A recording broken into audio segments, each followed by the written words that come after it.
Any corrections to the minutes? Do I have a motion for approval? Move for approval. Second? I second. All those in favor? Aye. Opposed? The first item on our agenda tonight, item number 3 actually, is discussion and public hearing on a site plan for the addition of an accessory building at the West Side Unitarian Universalist Church, 616 Fritz Road, zoned R1. Michael Fisher, applicant.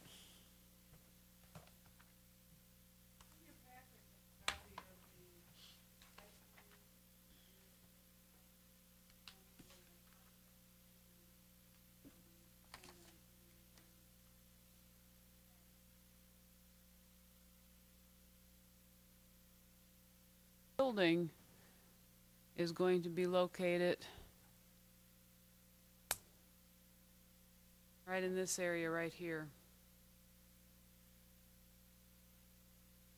And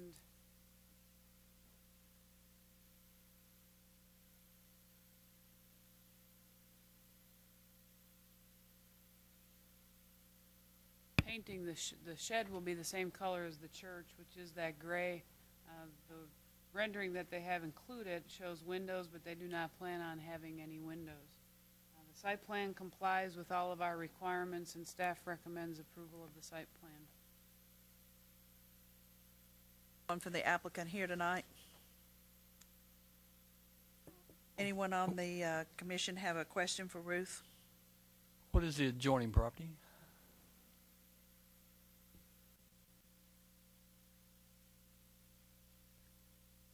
Vacant right in here, and this is Lanesboro Apartments, and this is that Methodist church, and right back here is the LCUV power station. Was the only concern I have, and it's a minor one, is that is this property adjoining have the potential to be developed, and then when so, will this shed be visible from Grigsby Chapel, or?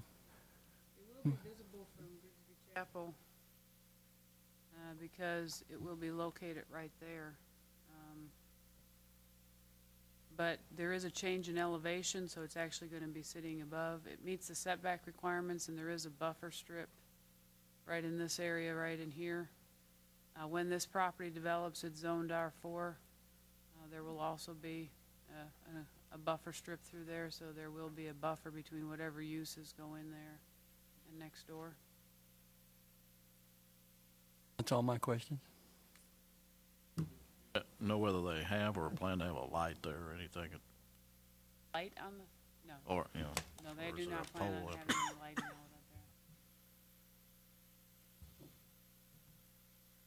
there. Questions? Do I have a motion? Move for approval. Second? All those in favor say aye. Aye. Opposed?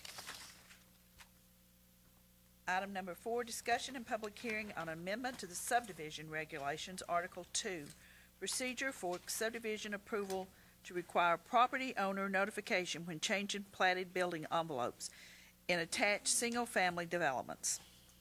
We talked about this at the last meeting, and it was decided that 75% of the owners need to agree whenever there's changes. So with the exception of that change of wording, which is reflected in Resolution PC 1101, it is identical to what we talked about at the Planning Commission meeting. Discussion with regards to that, we talked about it fairly extensively. The red portion of that inserted it into the text still had 50%, but that was because I was having some computer problems and I was just glad to get it printed out. So but it is 75% in the resolution. The applicant isn't here. Actually, this was more or less initiated by the Planning Commission, kind of as a result of that, and but Ken Russell, who is who is with the Price Farm.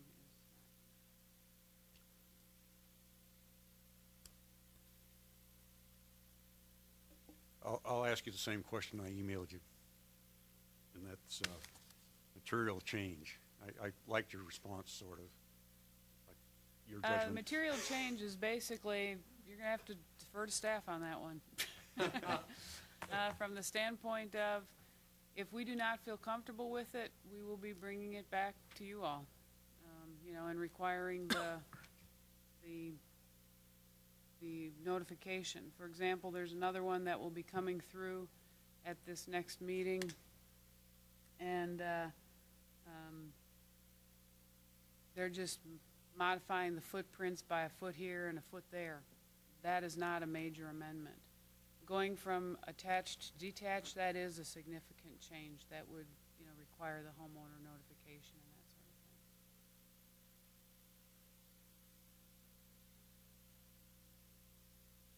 thing. Questions? Do I have a motion?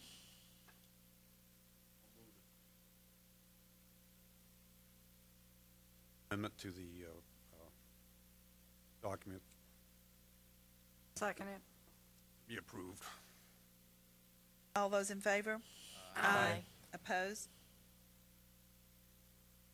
Discussion on amendment to the subdivision regulations to clarify easement rights, inspection rights, and the expansion of clear zones within right-of-ways. Brought to you as a result of the discussion that staff had with First Utility District about some concerns that they had for development and in our subdivision regulations. While we were dealing with them, we decided, well, we will also update our inspection process for for roads. And some of the issues that First Utility District had is, although it's very clear in the state law, they wanted it clear in our regulations also that there is the right to inspect.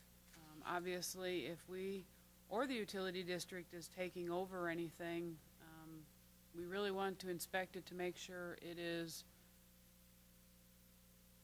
constructed as we would like it to be constructed, so that it can be accepted by the utility district or by the town of Farragut. So on the first page of the handout that's in your packet, everything that's in red are the only changes that are proposed within this section. So we just made a blanket comment about all improvements are subject to inspections. The second change is in number 2, grading, and this has to do with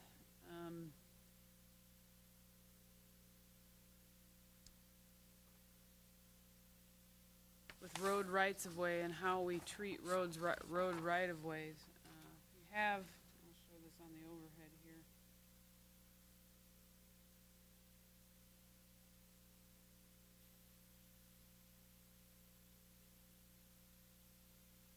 Cross slopes. That's what I'm going to show you. Oh. This is the